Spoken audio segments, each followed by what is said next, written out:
Hello and welcome to another installment of Talking Trash, and this one's a goodie, trust me. But before we get into it, I know you're tired of hearing it, but if you aren't already, please consider subscribing. It does help me out a lot, lets me know I'm doing something right. And if you enjoy the video, leave it a like. That helps it out in the algorithm a lot, and I really appreciate it. Also, I don't know if you know this, but commenting on the video also helps out. With the algorithm. So if you got something to say, whether it's negative or positive, leave it down below. And if you have any suggestions for movies you want me to watch in the future, leave those down there too. I try and reply to look at every comment I get. But let's get on with the video. I decided that this time around I wanted to watch something that I'd never seen or heard of before, so I ended up going on Amazon Prime and doing a real deep dive through a bunch of bad movies. And after watching a ton of stinkers, I finally stumbled upon 1988's Lone Wolf.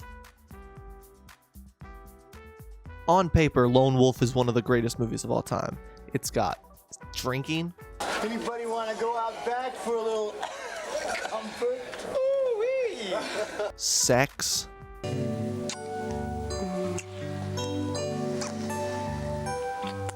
Action. Gore.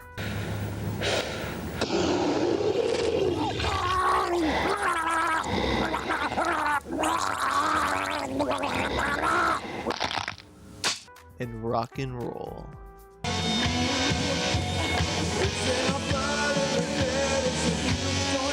The problem really comes from the execution of these elements, because the movie is so awkward and all the actors are overacting the crap out of it. Wait a minute!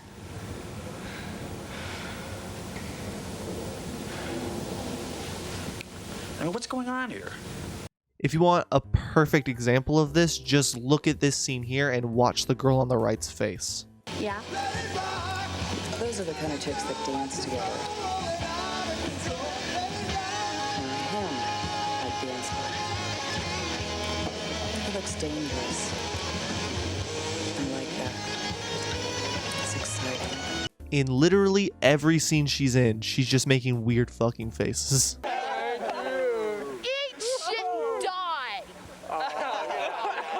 So in the movie, Crazy Face ends up falling in love with this guy, and maybe it's just the way he played it, but he really is convincing me that this character has some sort of mental handicap. Wait a minute. Did I hear what I thought I heard? Somebody up there likes me. Look, I'm not trying to be mean, I'm not trying to be offensive, I'm just saying his voice is so dumb and cartoonish, and the way he speaks is so annoying. But so Moron there is in a band, and I could not tell you what the name of the band is. I don't know if they ever tell us, but the lead singer is one of our main characters named Eddie Lupinski.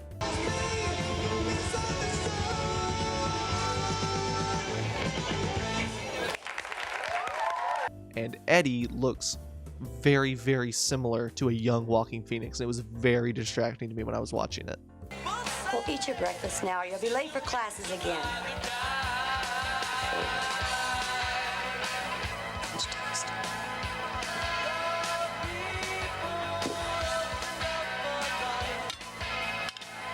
Are you starting to see what I mean with these scenes? Everything is just so awkward. It's a miracle this video isn't just me going, look at this awkward scene, look at this awkward scene, look at this awkward scene, and then we all just laugh. Because literally every scene is so awkward, and the timing is just, it's almost perfect. It's almost perfect comedic timing, which is what makes it crazy. I gotta get back to practice. I'm late. Oh, you hear that? He's late. Now I'll talk to you about being late. How about never showing up? Almost every character in this movie is in this community college computer programming DOS class. DOS. Disk Operating System. And for some reason, despite all of them being at least 25, they act like they're high schoolers.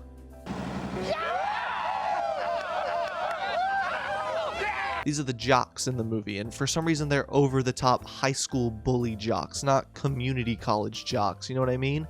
Just take a look at this scene, it's really bizarre. And well, Hey, punk boy, forget it! She's out of your territory, asshole! Yeah! Skip will make mincemeat out of you, weirdo! Come on, guys, let's go.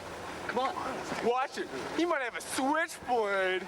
Let's kick his ass. Maybe we should kiss his ass. Yeah. I'm sorry, what did that guy say? I must not have heard him right. Can we get that one more time? Maybe we should kiss his ass. Yeah. Okay, so I did hear him right. He's just that.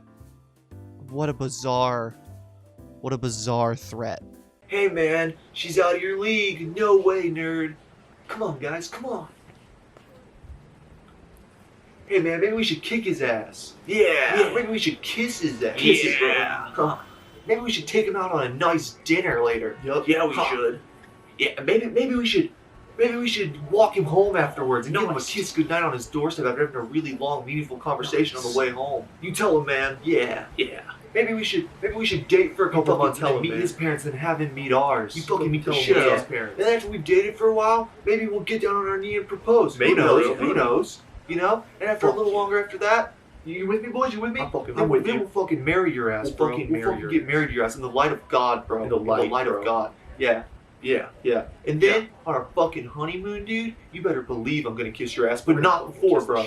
Not before. If you think we're burning in hell for you, bro, you got another thing coming. So how about you think about that next time you try and talk to a girl out of your league, you freaking homo. I mean, honestly, that tracks. All the jock characters, for some reason, have this weird homoerotic energy. I know what you're hungry for. I got your pizza right here. Yeah. And 3 of them end up dying to the werewolf because of their horniness. In the opening scene of the movie, one of the jocks named Skip is trying to smash this other character named Julie, and when she says no, he gets all mad and jumps out of the car and gets attacked, so... Terrific! Drive your own goddamn car.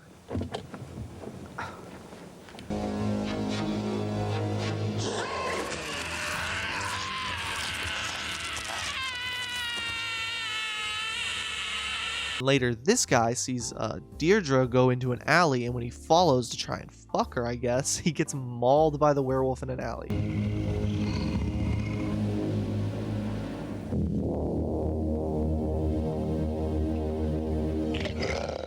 Oh, shit! And then there's this guy. Hi. So what time should I pick you up tonight? Why don't we meet at the park? I'm gonna be busy till late. Fine. My backseat's real comfortable and roomy. Forget about your car. I like the woods.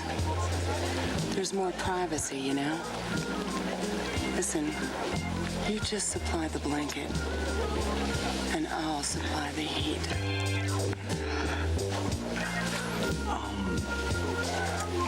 So where do we meet? Don't worry. You'll find me. Yeah, but how is he supposed to find you?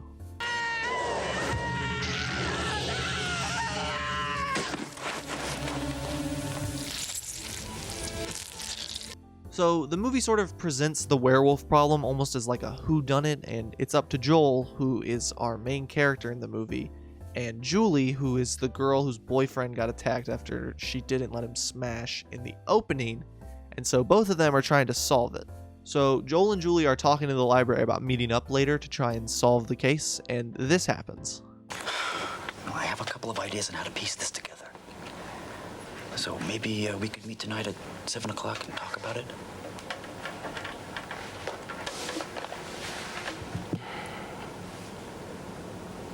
I'd like that. Great.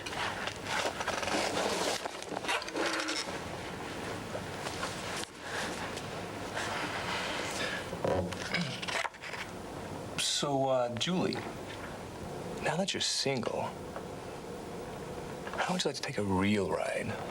A true romantic. Hey, Julie. Now that you and Skip are broken up, why don't you come and get a real ride? Oh, we didn't break up. He died a month ago. Yeah, I get it, man. The guy's a real flake.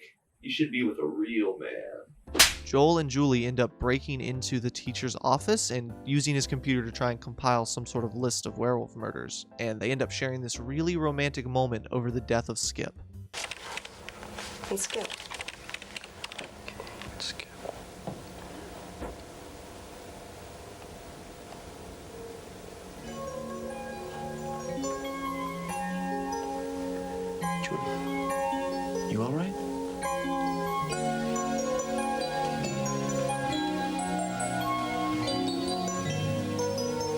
Thanks for being such a good friend, Joel.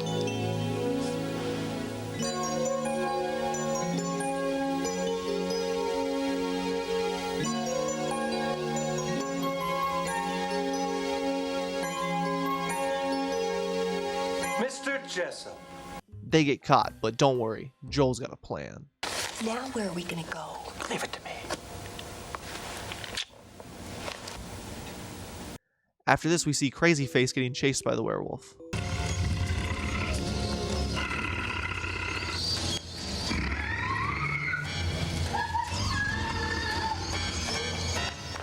And so Joel, not wanting to quit the investigation, ends up breaking into Julie's room, and she's real chill with it. It's me.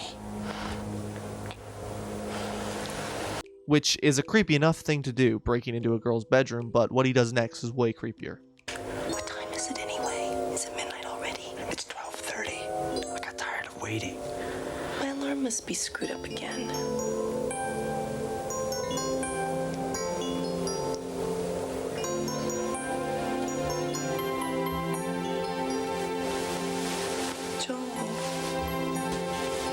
Why does she find him like cute and endearing? That isn't a cute and endearing thing to do, just staring down a girl's shirt. It's like fucking creepy, bro. That's not your future boyfriend. That's your future stalker, Julie. You know, if we're gonna stand any chance to defeat this thing, we really gotta...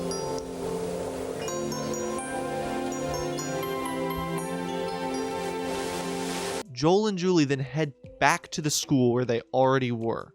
So when Joel said, Leave it to me, what he meant was, what if we just wait an hour or two and then break back in again? It's a good thing they were there though, because they get to stand and watch as the werewolf corners Crazy Face and then proceeds to just leave her alone. Julie! Oh, Jolie. The next day they go and tell the police, I think? I don't know, they don't show it. There's just a scene where they talk about how they told the police and they didn't believe them. Yeah, well, all I know is we've seen a werewolf, and so we have to stop it. Which actually brings us to my favorite character in the movie. Hey, I just got a call about a pack of wild dogs. They jumped old man Jessup's pet shepherd. Left that pooch in a puddle in his own backyard. This guy is the king of the overacting. Holy fuck. Sarge, how come you're leaving me alone out here? So the next night, Joel decides he's going to go back and break into the school alone to try and finish up the work they were doing. Listen, Colleen, this is what's happening. Joel's going down to the school to work on this some more, and I can't let him go do it alone. No, he doesn't know I'm coming. It's early, I'll be fine. But thanks for worrying. I'll call you tomorrow. Bye. So now Julie's there, and then Crazy Face shows up, and then Deirdre shows up, and then Eddie walks up. So it's just a complete coincidence that all of our main characters decided to go to the community college at night in the snow while it's cold, and there are murders happening, and there's definitely a curfew, but fuck it. Also, the cops receive an anonymous call about something weird and hairy down at the school, so they're there too, but not before we get this amazing scene.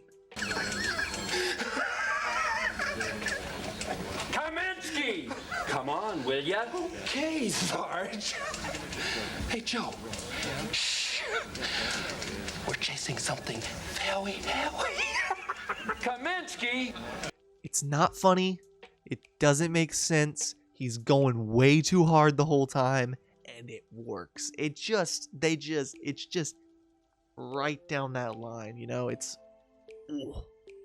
perfect. But so now the cops are here, and one of the cops, my favorite cop, ends up chasing Joel around the school, and he runs into a dead body.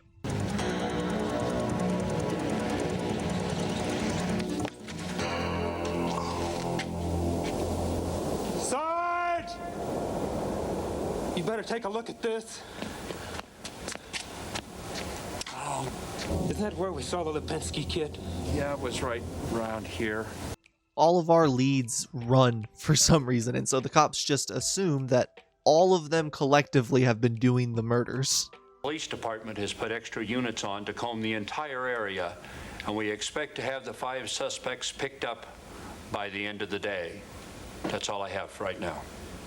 The gang decides that they need a place to hide, and so Joel knows the one place the cops will never look. I know some great hiding places inside the school. Believe me, they'll never look for us here. The school. You want us to hide at the school. Dude, Joel has had 4 plans in this movie, and each and every one has been, let's break into the school. So they break into the school again, and coincidentally that night, there is a winter costume ball happening.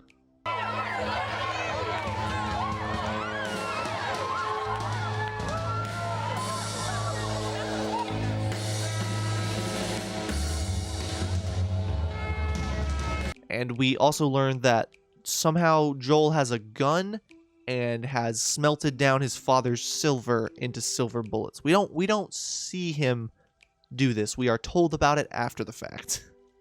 Well, don't worry. I'm ready for a confrontation. Where did you get that? It's my dad's. I found it in the attic when I was looking through some boxes. You really believe this werewolf shit? Yeah. Somehow Joel, fuck, that should be the tagline for this movie. Lone Wolf 1988, somehow Joel. Because honestly, that's how anything that needs to get done gets done in this movie, is somehow Joel just does it off screen.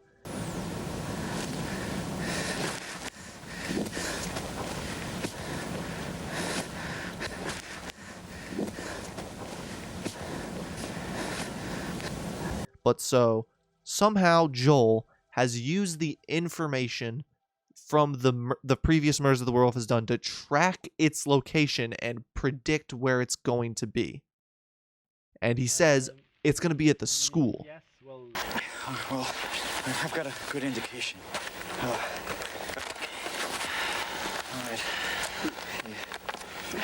Now the creature is struck here, here, and here. See, now that it's in this neighborhood, they'll probably stay around. Oh, that puts my mind at ease. How do you know that? How do you know it's going to be at the school? How can your program?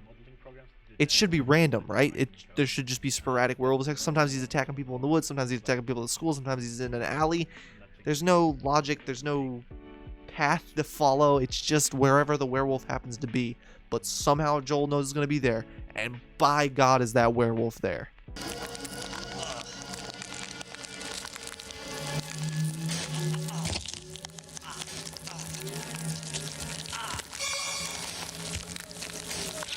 So the gang decides to split up Scooby-Doo style, and Eddie takes the north wing, and Joel and Julie take the south wing, and Deirdre and Crazy Face just hide in a classroom.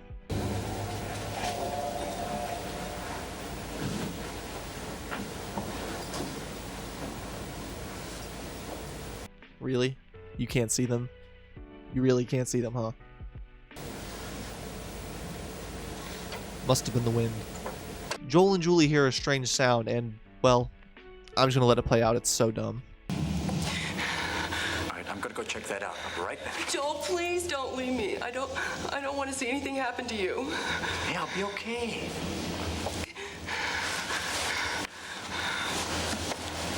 Okay.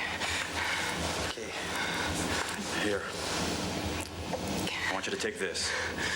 I don't want you to get hurt. Oh, don't worry. I'm gonna leave the gun with you. I won't get hurt. You'll have the gun. You'll be okay. Just take it. No. All right. I'm gonna leave it right there. I'll be right back. And then you're just gonna lay it on the ground. What is happening? Joel!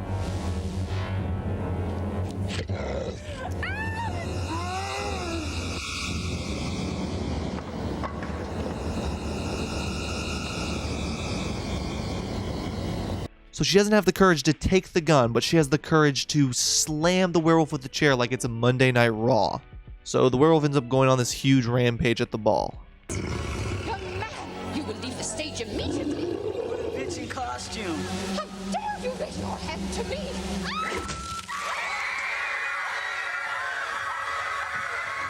But the cops end up chasing it down through the halls of the school.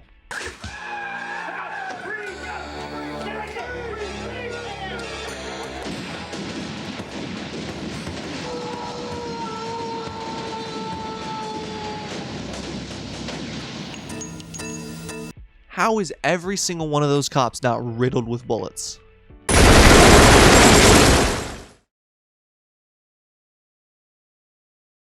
You need a silver bullet! Listen to me! Hey, Sergeant! We got it cornered! What should we do? The gun! Where's the gun? You left it on the floor, you fucking dunce. It's him! That's Kid! Somehow Eddie got the gun, I guess.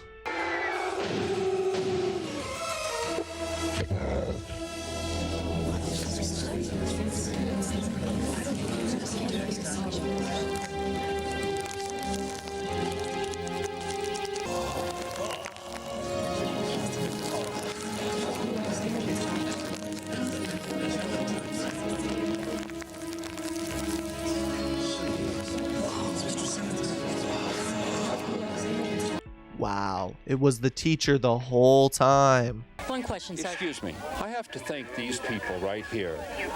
If I'd have listened to them sooner, maybe we would have... In any case, they were very helpful in solving this crime. And I think the police department owes them an apology for suggesting that there was anything at all improper with their behavior. After this, everyone was feeling pretty dumb, but... And did you see the line out there? Those guys must have really missed you. Oh, fans! So what do you say? Let's go dance. Hey, knock the bras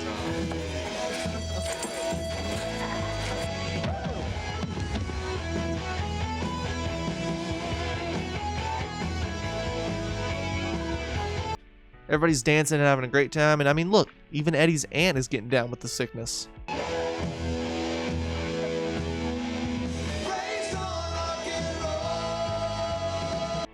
This is where we cut to a little bit of sequel bait before the end.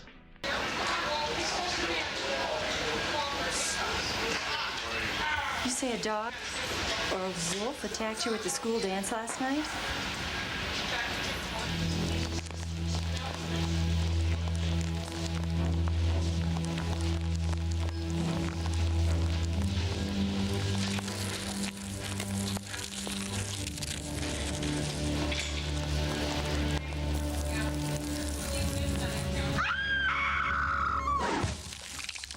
But yeah, that was Lone Wolf 1988. I fully implore you to go and watch this on your own. It's available on Prime and probably a couple other places. Probably Tubi. Tubi has a lot of stuff available free with ads.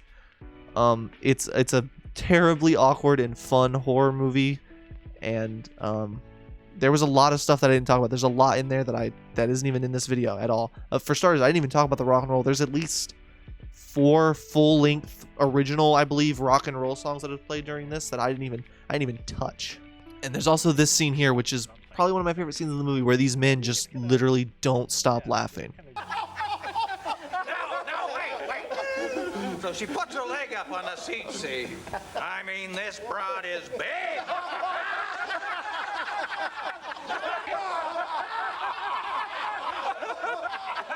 Well, I see the city council's still in session. You boys think you can handle another round? Handle what? We can handle anything you can dish out, honey. I doubt it. Hey, we've been working hard. God damn it, I want some service. Didn't we tell her last Christmas? This movie is a ton of fun, and I hope you guys enjoyed watching this video as much as I enjoyed making it. If you enjoyed this video, please leave a like, and if you'd like to see more like this, please consider subscribing if you haven't already.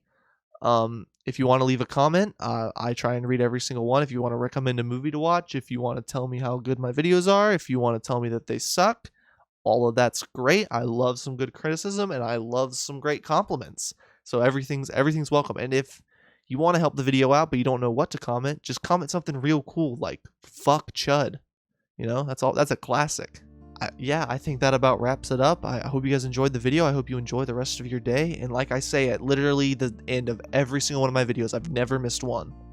I got your pizza right here. Yeah. Got yourself in a tailspin.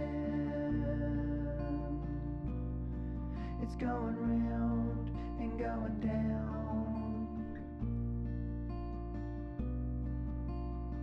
You got yourself in a tailspin.